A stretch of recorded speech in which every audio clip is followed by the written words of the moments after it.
ঘরে অবশ্যই এই দুটি কাজ করবেন। এতে আপনার ভাগ্যের বন্ধ দরজা খুলে যাবে ইনশাল্লাহ।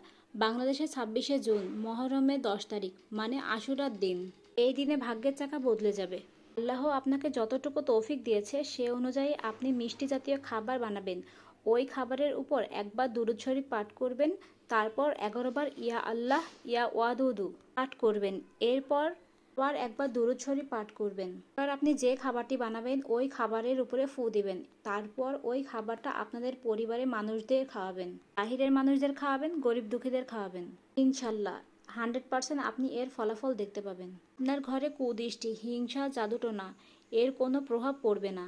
সারা বছর পরিবারের ভালোবাসা, শান্তি এবং বরকত বজায় থাকবে। আপনি যে মিষ্টি খাবারটি রান্না করবেন, হতে পারে পায়েস, হতে পারে সেমাই, একটা মিষ্টি খাবার হলেই হচ্ছে। খাবারটি বানিয়ে কয়েকজন মানুষের মাঝে বিতরণ করবেন, ইনশাল্লাহ ভালো ফলাফল পাবেন।